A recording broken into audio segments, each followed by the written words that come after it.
Hello, everyone, and welcome to the Happiness Journey with Dr. Dan podcast, where every journey is worth living. My name is Dr. Dan, and I'm your host for today's episode. I am a cognitive behavior psychotherapist specializing in anger management issues, both court-appointed and private, marriage counseling, dissociative disorders, narcissistic personality disorders, depression, anxiety, dream analysis, and also provide life, business, and retirement coaching support. I provide individual one-on-one session and also do group settings. If you need any assistance, reach out to DMV Therapy and Coaching Services at 301-325-1550, and our website can be found at lifecoachdanamzalag.com. Today, I'm very excited to have for our third episode of Season 6, a very special guest and mental fit expert, Alan Cox. And just like every of my past episodes, I will leave it up to the guests to properly introduce themselves, as no one can do a better job. Alan, the floor is yours. Oh, hello there, Dr. Dan. I'm very pleased to be here. Thank you. Yeah. So, hey, I'm someone that has a very long history, personal history with mental health problems, largely emanating from some trauma and abuse in my childhood. That's led to various episodes in my life where I've been kind of hit rock bottom, and there's been suicide attempts and things like that. That really hit like the straw that broke the camel's back is when I nearly got killed in a Canterbury earthquakes here, and then that led to me having a mental breakdown, a very big mental breakdown about 10 years ago. But I managed to kind of find a way to recovery, and I kind of discovered a pathway and an understanding of how our mind works that basically led to me having much stronger mental fitness than most people, and that's had a great deal of positive impacts in my life. And I'm now the founder of a social enterprise called EverYellow, and we're creating an app that helps many millions of people to achieve mental fitness in an enjoyable and low demanding way. So would you say the mental fitness part is like physical fitness? When you go to the gym or when you run on a treadmill, you become healthier, you work out, you build more muscle, you build a healthier lifestyle. Is it the same process when it comes to the mental fitness part? Do you have to kind of do some mental exercise to be able to feel less of the depression symptoms, anxiety symptoms, PTSD, whatever it is? Or is there a different approach when you talk about the mental fitness? Yeah, I think there's probably two parts to that answer, if you like. The first one is to kind of just talk about what do we mean by mental fitness, because we hear a lot about mental health and what have you. The truth of the matter is if you Google online, there's all kinds of different phrases for mental health and well-being, and even the academics can't really agree on on the correct phrases, right? But I think it's fairly true to say that the phrase mental health nowadays is kind of synonymous with not being mentally ill, not being mentally unwell. It's a very binary thing, like you're mentally unwell or you're well, right? And if you kind of just now switch over to physical fitness, right, or your physical self, again, like you can think of it, well, I can have an illness, but if I do not have an illness, does that mean to say that I'm in really good shape? No, it doesn't, right? There's a long, you can be very unfit but not have an illness. So that's really what I'm trying to get to with mental fitness is to kind of change that conversation, that just because you're not mentally unwell, maybe you don't have proper depression or a proper, say, anxiety disorder, just because you don't have that doesn't mean to say you don't have a long way to go, right? So that's really kind of just defining what I mean by mental fitness. And just for your listeners to put it in perspective, if you think of, say, a scale of mental well-being or fitness of being, say, from 1 to 10, if you're, say, below, say, 2 to 3, you probably have a diagnosable illness like anxiety disorder or depression. And if you're, say, above 7, 8, you are good or very good, right? But you've got this huge band in the middle that is just okay. And depending on what research study you look at, that's a phenomenal amount of people. You've got, if you think of it as just shades of grey, that accounts for about 60% of us, right? Yeah. So I think there's,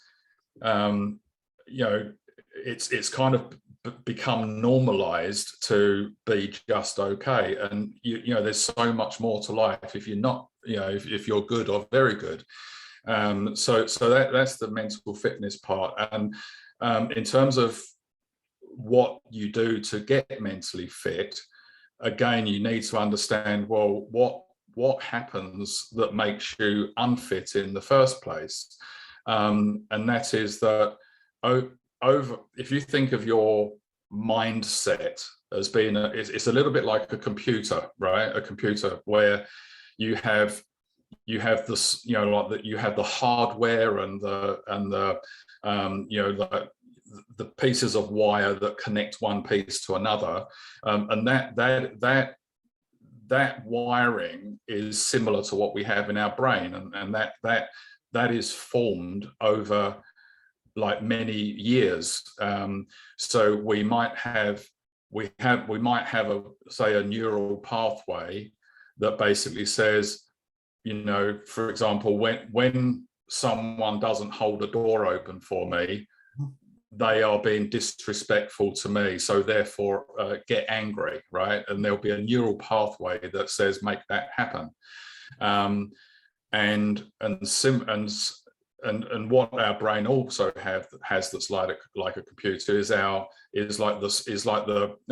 memory and the software, right? Where you have all of these thoughts and beliefs and memories that, again, we gain over our lifetime. And just to use my life as a perspective, I was at a very, very early age, I was told by my mother that, effectively I was worthless, and that creates a very strong belief system that you're a worthless person.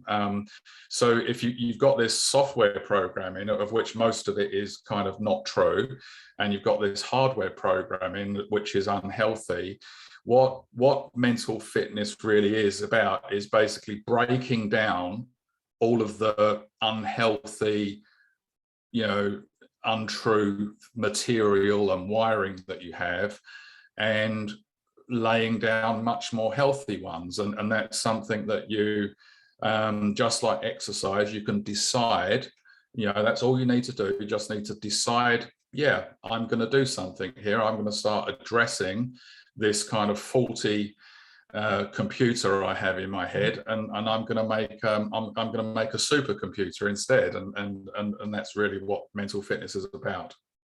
I see.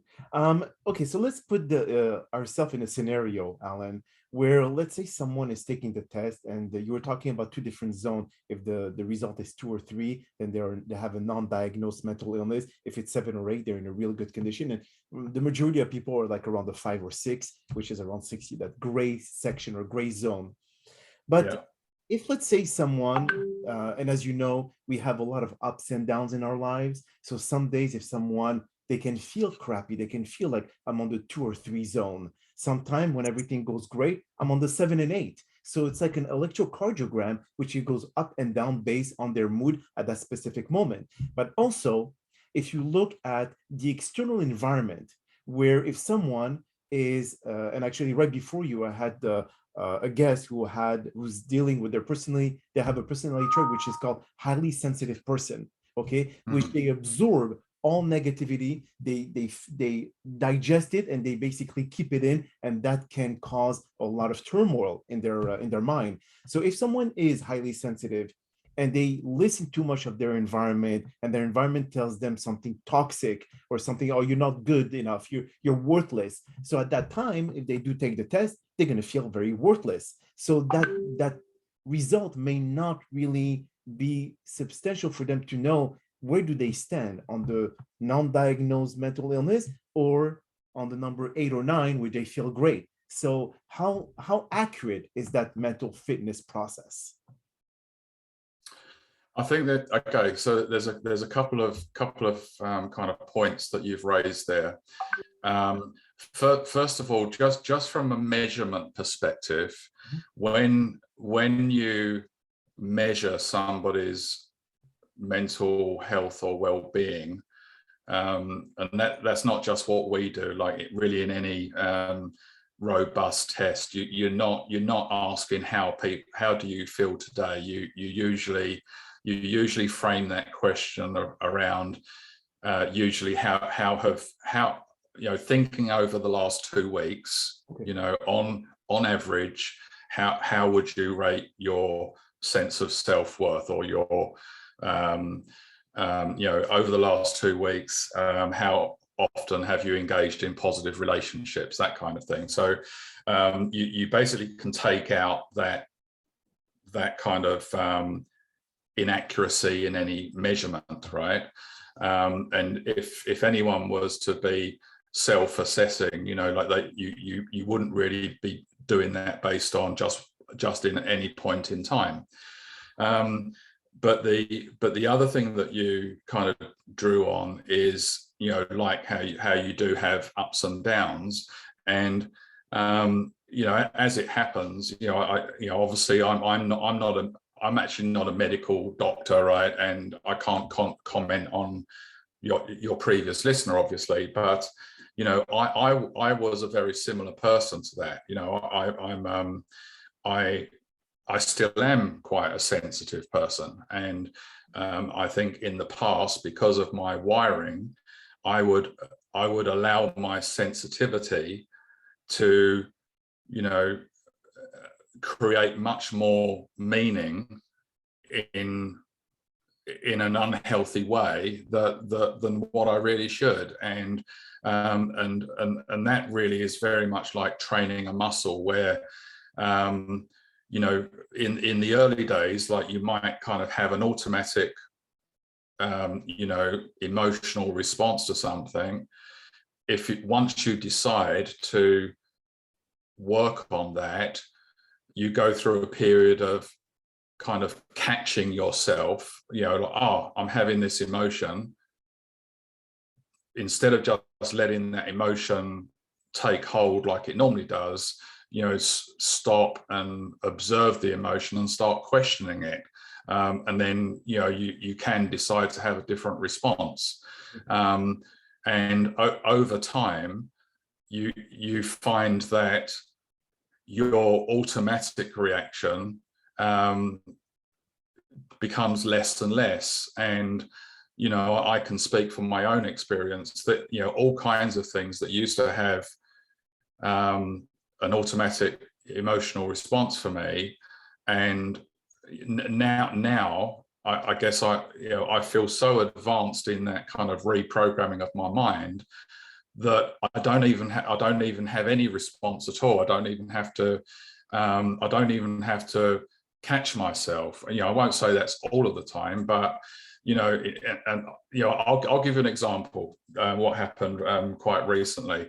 I imagine this: I'm driving down a road. There's no cars behind me. It's just on my way to work.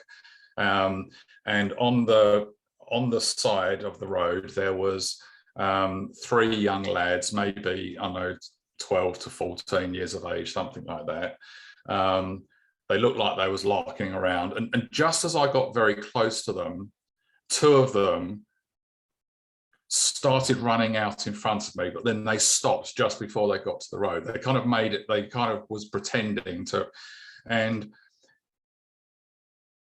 5 years ago, I would have gone ballistic. I would have put on my brakes. I would have jumped out the car. I would have screamed at them. I would have done, told them how idiotic they were. And, let's face it, what they did was stupid, right? But what happened in this case is, yes, of course, I had the immediate response of putting on the brakes because I didn't want to kill somebody, right?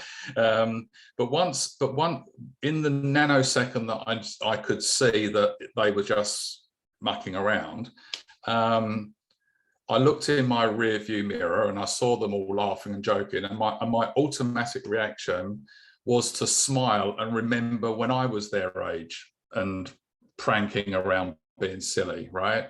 And when you start having those kinds of things, you really get to see what kind of how much how far forward you've come, and it surprisingly doesn't take a great deal of effort. It just needs that conscious decision to start carving out those like healthier responses. But those, I mean, okay, so let's take the example of those kids just jumping in front of you. So those were actually dealing with road rage. And they, when they deal with people cutting them in front and all that, and just they yell, they get anxious, they get stressed and all that. So how can you adapt your system for those who actually deal with road rage? I mean, it's not something that they can fix overnight. Does it take a specific amount of practice, a specific amount of time for them to go through that process and feel less responsive to the specific event that just occurred, and be more mindful to say, okay, what just happened? Is it worth me getting angry or worth me stressing over it? And what is the outcome of this process here? Yeah. So yeah, that's a really good question, actually. So the first part of the answer, and sorry, I always seem to have like two parts of an answer, don't I? The first part of the answer is that, you got to look at, well, why do I have road rage in the first place, right? It's a little bit like, why do kids bully other kids in the playground? There's always underlying reasons for that. It's not the actual event on the road itself. There's a whole lot of other stuff going on, right? And using the positive psychology framework, and again, just quickly for your listeners, positive psychology is not about just acting or being positive. It's about understanding these pillars in your life that you can make a positive kind of impact on, such as relationships, emotions, and those kinds of things. So I think the first part of the answer is by really understanding kind of more about where you're at and why you are where you are, and then working on those things, that will be one part of kind of recovering from that situation, right? And the second part is effectively what I was talking about before, is trying to eliminate those kind of unhelpful habits that you have. These are well entrenched habits, and I like to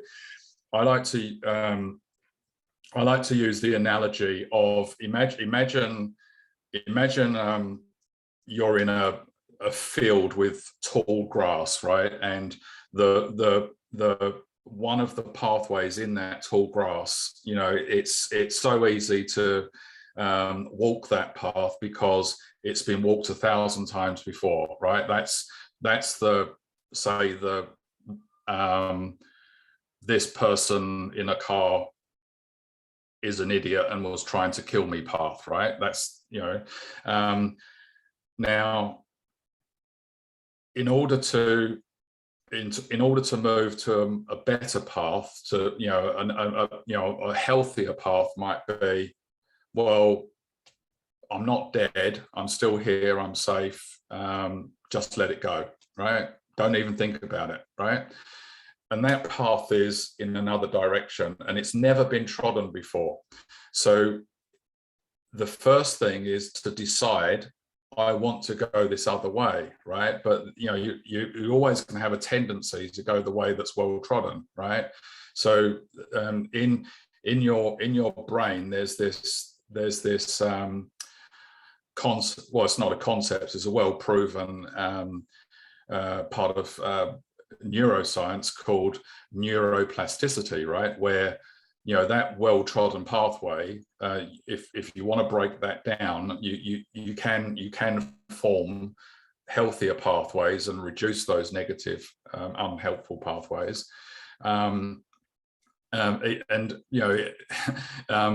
If you go onto YouTube and search for neuroplasticity, there's even some amazing videos taken under an electron microscope, which actually show it happening in real time. It's just amazing. But I hope this is answering the question. But that second part is just to decide.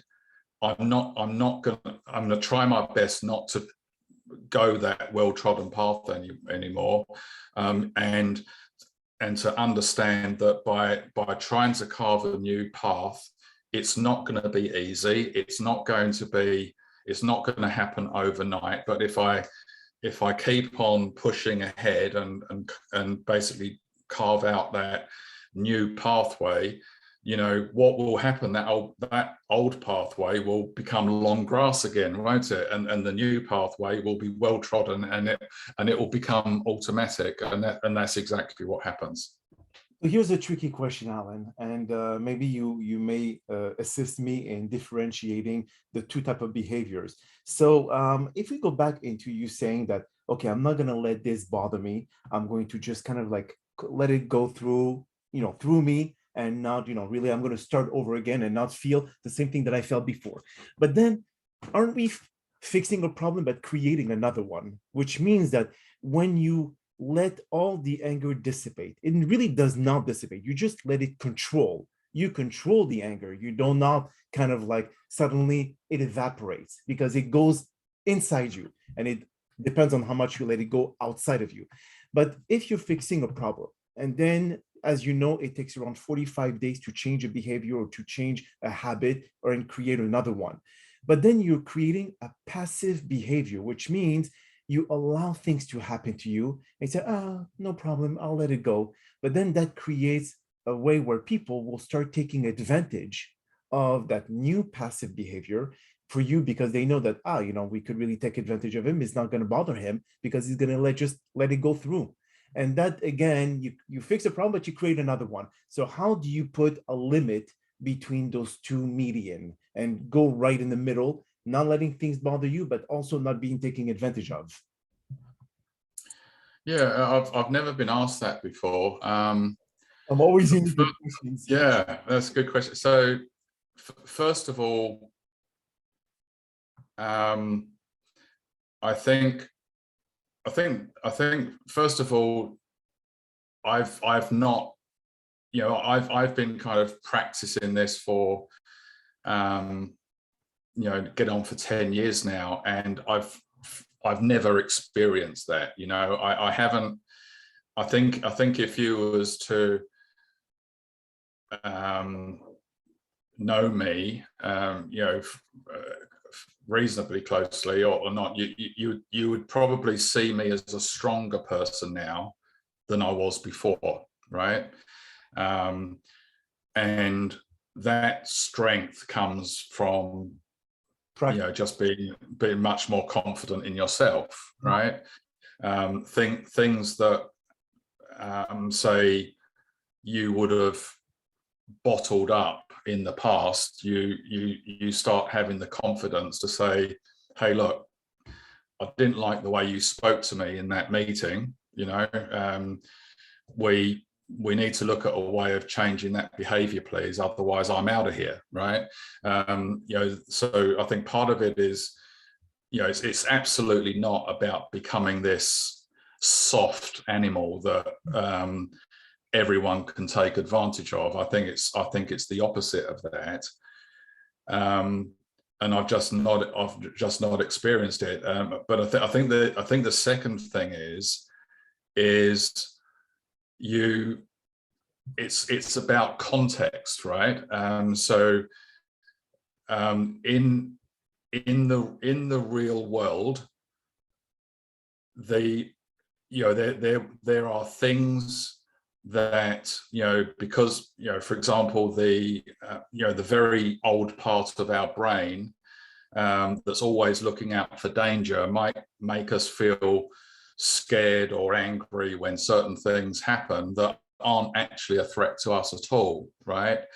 And so for all of that stuff, I'm more than happy to be corrected here, but my understanding is that you're not bottling up anger. You're just not creating that anger anymore, right? But the stuff in your life that does really matter, like say someone putting you down in front of other people at work, or trying to gaslight you, or whatever those things are, I actually think that you gain more confidence in yourself and a greater ability to stand up for yourself, because you have a higher sense of self-worth. And but when those things happen, I don't believe that you're bottling up anger. You're just not getting angry, and you're doing things in a much more constructive way. Okay. But then it all depends again on your perception, because obviously different things are going to happen in your life or in anyone's life, especially if you deal with childhood trauma. This childhood trauma, even though it's been 20 or 30 years ago, but something that may happen today may trigger this traumatic experience, and it's going to bring a recall. So if we go back to your example, you're not bottling it up, but at the same time, it may come up at any times. So is it even if you practice what you mentioned, and it takes 30, 40, or even 55 days to be able to eliminate a bad habit and create a new one, despite the fact that you say that you have a higher self-worth, but something that they may say may cause you to remember when you were younger, and that's going to destroy everything that you just mentioned. So something like this happened literally just the other day, right? And when, so my experience of that, which still happens today, is basically anxiety, right? So when you get a trigger, something will remind you of something in your past that was very, very painful, and it causes you to have an emotional reaction, right? All out. And I especially after my close call in the earthquakes, I went through a period of time where I was having kind of panic attacks all the time. Like if a car bibbed its horn or something like that, I had this sensation. It's hard to describe, but I had this sensation. If you can imagine, like a missile being fired at you, you didn't know what direction it was coming, but and I had this feeling all the time, right? So first of all, is when you have these things triggered, you don't, at least my experience is that you don't necessarily consciously know what thing has been triggered. Like you may feel the anxiety, like what happens to me, my legs start going to jelly, I don't know if it's adrenaline or something. My mouth starts watering. I start getting shaky hands and things like that. Now, often when that happens, I think I don't know what, it might have been a smell. It might have been someone looks like somebody that bullied me years ago, whatever it is. I'm not consciously aware, right? But here's the thing, right? So through understanding my mind, right? Like, so I now understand the mechanics of, how anxiety is triggered. There's something has, caused the hippocampus to say, hey, look, this is like this dangerous situation, feeds it to the reptile brain and says you're in danger. And the reptile brain then sends off all of these danger signals and chemicals that says get ready to fight, right?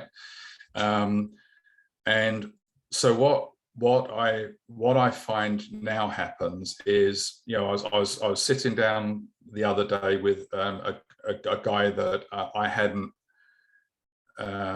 basically an old work colleague from 20 years ago, right? And he's a really lovely guy, but there must have been something he said or something that suddenly I felt my mouth watering. I felt the shake started coming on. But what I was able to do is just to, and this is just while I'm in conversation with him, in the back of my mind, I'm able to say, that's fine. This is just this normal, atomic process that's happening. And then just let it be, just let it ride it. And what I find now happens just by acknowledging that this is just a completely normal human response. What I now am able to do is not attach any meaning to it. Like before now, say 10 years ago, I would have gone, oh my God, what's happening? And the next minute it's run away with me, and I'm a mess, right? But now, I guess the best way of describing it is I just have control over that happening to me. It still happens, but the magnitude of it and the length of time that it is kind of active is like minuscule to what it would have been in the past. I see. You do make a lot of very good point here, Alan, but when we talk today, for example, about what happened in your past, now you have more time to be able to think about the behavior, the triggers, the action that was taken to be able to change the scenario, to change the situation.